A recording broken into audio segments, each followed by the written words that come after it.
I hit him so hard one time, right about the neck, and I heard him say, He was trying to win a boxing match. I was trying to kill that guy.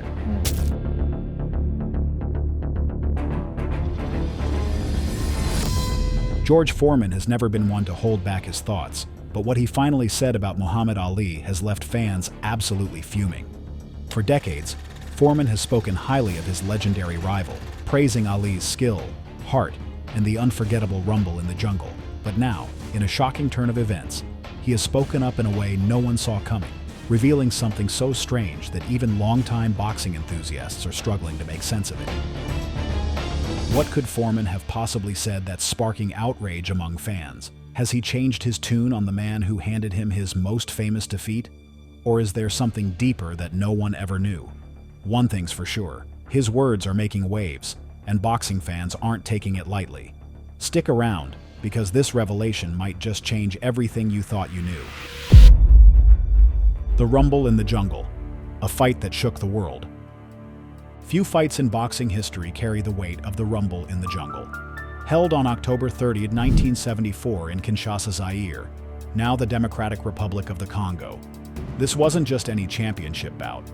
It was a spectacle, a cultural moment, and a showdown that would define two of the sport's most dominant figures, Muhammad Ali and George Foreman. At the time, Foreman was the reigning heavyweight champion, a man feared across the boxing world. He was younger, stronger, and seemingly unstoppable.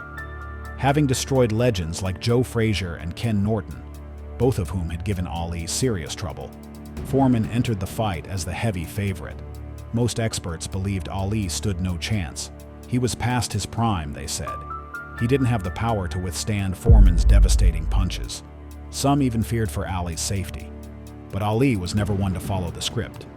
From the opening bell, Ali did something no one expected.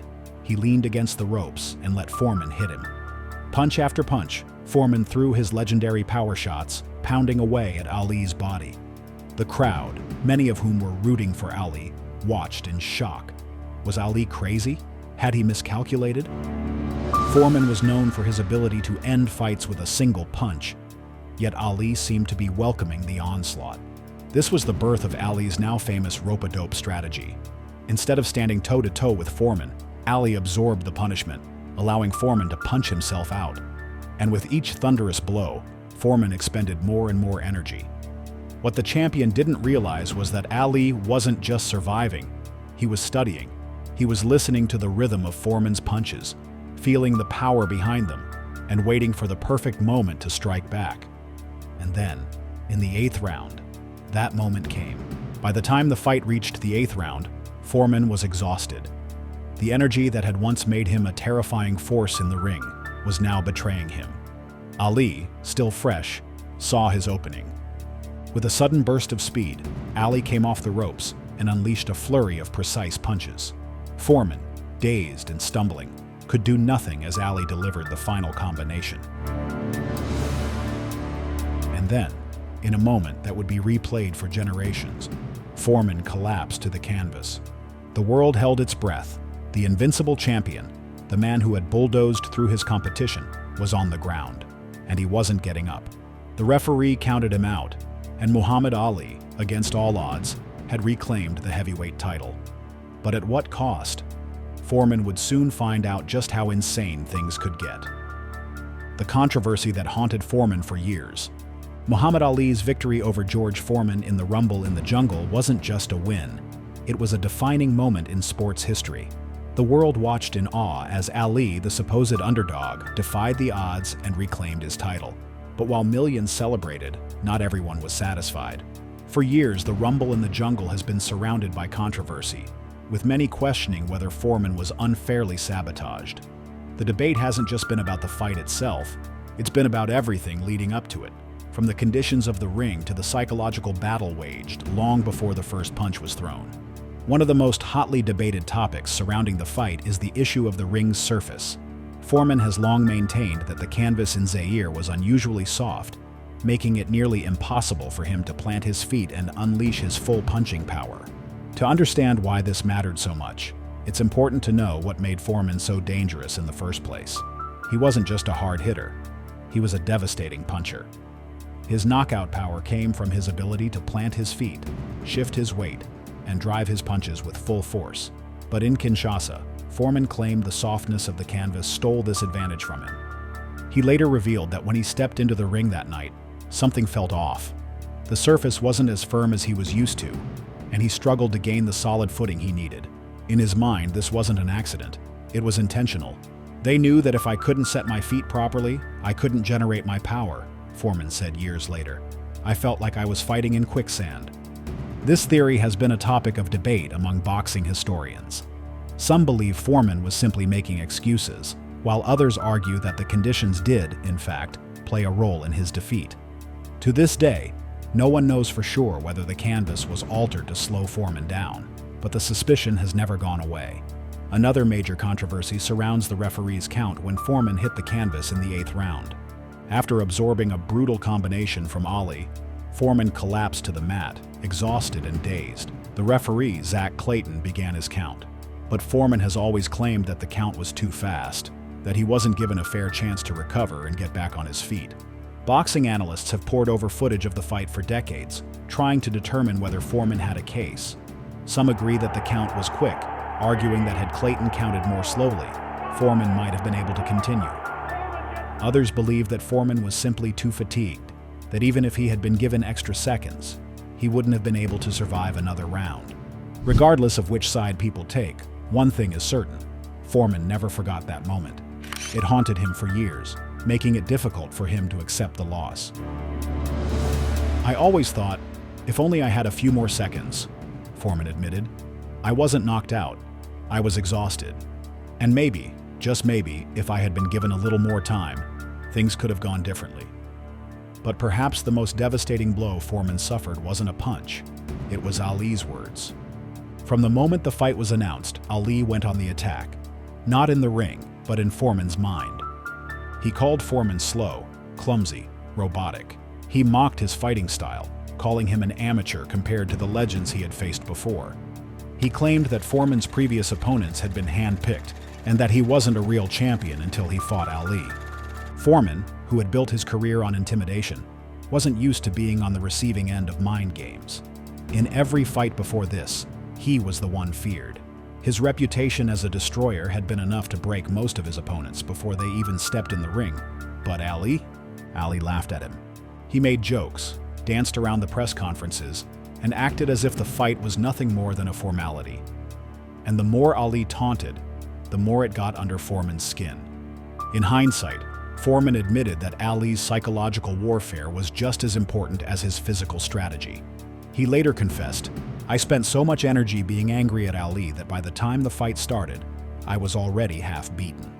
The final, and perhaps most heartbreaking factor that worked against Foreman was something no one had anticipated: the people of Zaire. When Foreman arrived in Africa, he expected to be welcomed as the champion. After all, he was young, powerful, and undefeated, but he quickly realized something was wrong. The crowds weren't cheering for him. They weren't excited to see him. They were chanting for Ali. Ali, Bomaye! Ali, Bomaye!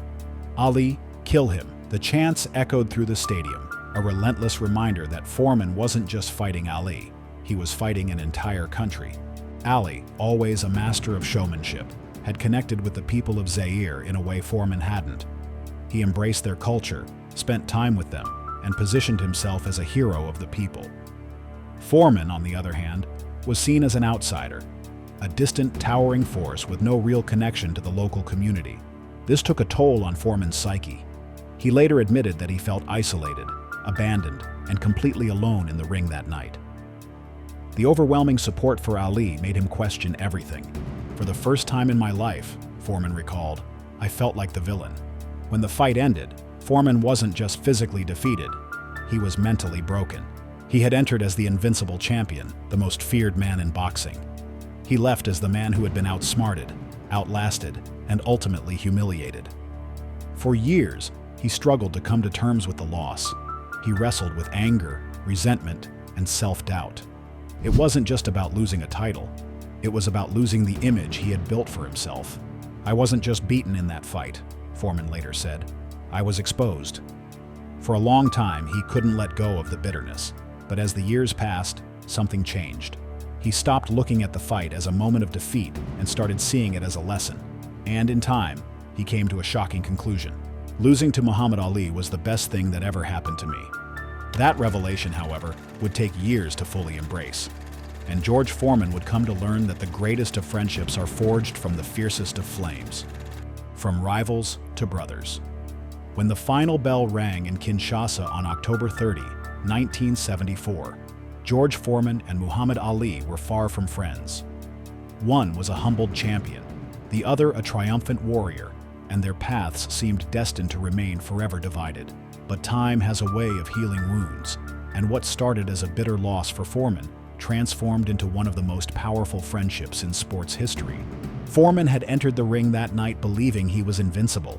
He left it a changed man, haunted by the memories of the fight, the deafening chants of Ali Bomaye, component placement, and the realization that Ali had outsmarted him. The loss took a toll on Foreman, and for years, bitterness consumed him. He spoke often of revenge, convinced that a rematch was the only way to erase the pain of defeat. But something remarkable happened, something that left fans all over the world quite surprised. Over the years, anger gave way to admiration, and eventually, admiration turned into love. For years after the fight, Foreman struggled with the weight of his loss. He avoided watching replays of the fight, convinced that something unfair had happened in Zaire. But in 1981, 7 years after the rumble in the jungle, a reporter visited his ranch and asked him a simple question. What happened in Africa, George? It was a moment of truth. Foreman could have clung to excuses, could have blamed the referee, the soft ring canvas, or the heat of Zaire. But instead, he did something he had never done before. He accepted what had happened. I lost. He beat me. The words were difficult to say, but in that moment, something inside Foreman changed.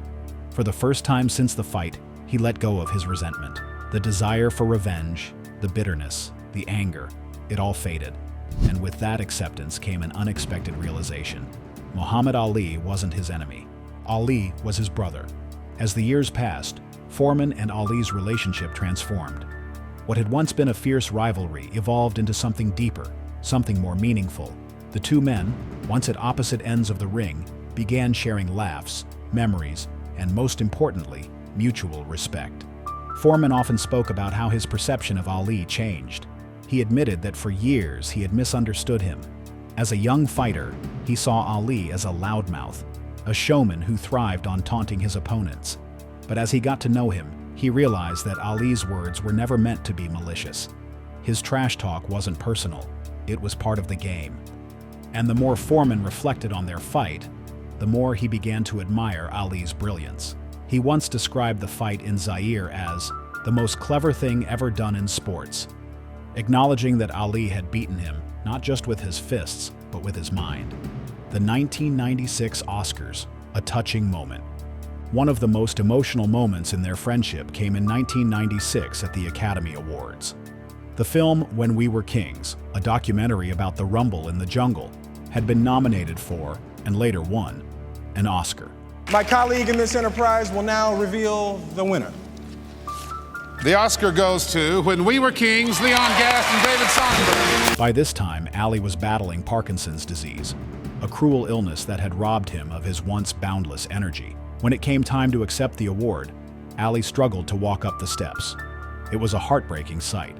The same man who had once danced around the ring with unmatched grace now had difficulty taking simple steps. Without hesitation, George Foreman stepped forward. He reached out, took Ali's arm, and helped him up the stairs. It was a simple gesture, but one filled with meaning. Years earlier, Foreman had been the man Ali knocked down. Now, he was the man lifting him up. The audience watched in silence. Many moved to tears. The rivalry that had once captivated the world was now something else entirely. It was brotherhood. By 2012, Foreman's feelings about Ali had fully evolved. In an interview with the Daily Telegraph, he made a stunning declaration. "We fought in 1974. That was a long time ago. After 1981, we became the best of friends. By 1984, we loved each other. I am not closer to anyone else in this life than I am to Muhammad Ali." This statement surprised many, especially considering how bitter Foreman had once been about his loss. But to those who had followed their journey, it made perfect sense. Ali and Foreman didn't just share a historic fight, they shared history. They had both been to the top of the boxing world, had both faced adversity, and had both come out the other side as better men. I thank God for Muhammad Ali. Foreman's admiration for Ali only grew stronger with time. He often credited Ali with teaching him some of life's most important lessons, not just in boxing, but in humility, resilience, and forgiveness. In multiple interviews, Foreman openly thanked Ali for beating him.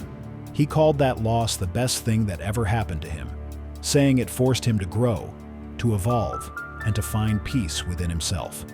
"If I had won that fight," Foreman once said, "I don't know who I would have become, but because I lost, I became a better man. And I thank God for Muhammad Ali." Ali's passing and Foreman's tribute. On June 3, 2016, Muhammad Ali passed away at the age of 74. The world mourned the loss of a legend, and among those hit hardest was George Foreman. In an emotional interview, Foreman struggled to hold back tears as he spoke about his dear friend. Muhammad Ali shook up the world in so many ways. He was the greatest, not just in the ring, but in life. I loved him, truly. He made me a better person, and I will miss him forever. Foreman's tribute was a powerful reminder of how far their relationship had come. From fierce rivals in the ring to brothers for life, their bond was one of the greatest examples of respect and forgiveness in sports history. In the end, Ali and Foreman's relationship was about more than just boxing. It was about growth, redemption, and the power of friendship. What started as one of the most intense rivalries in sports evolved into something beautiful.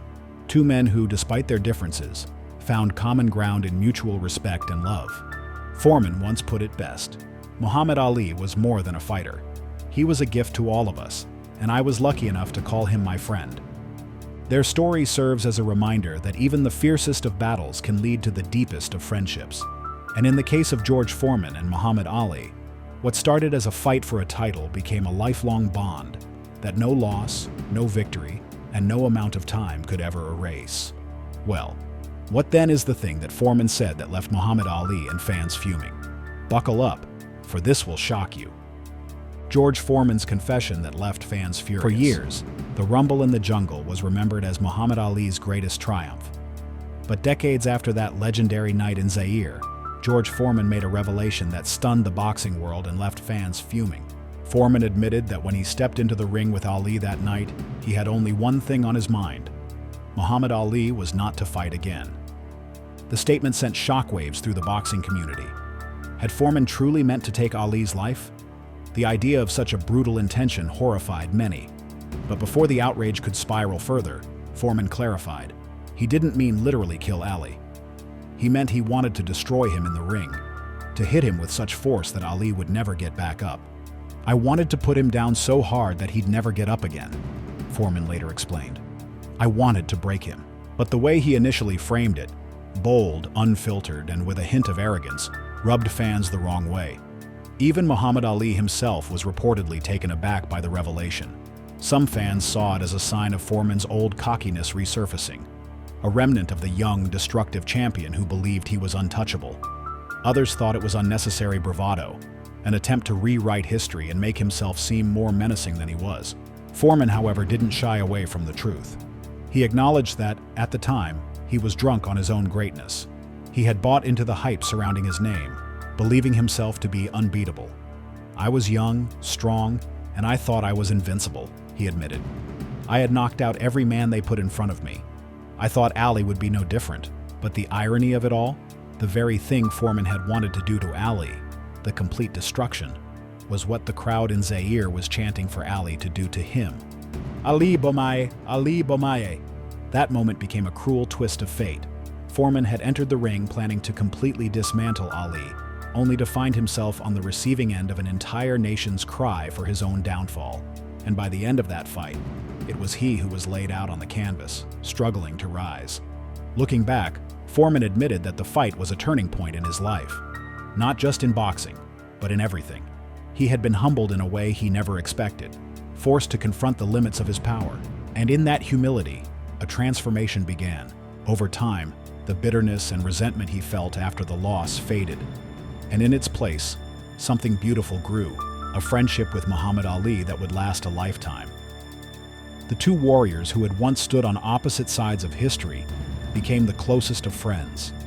They laughed about their old rivalry, reminisced about the fight that had changed both of their lives, and shared a mutual respect that went far beyond boxing. And perhaps that's the true story of the Rumble in the Jungle. It wasn't just a fight. It wasn't just a loss. It was the beginning of something greater, a bond that neither time nor competition could break. But now we ask you, what do you think of Foreman's revelation? Was it an honest confession, or was it an unnecessary boast? Let us know your thoughts in the comments below.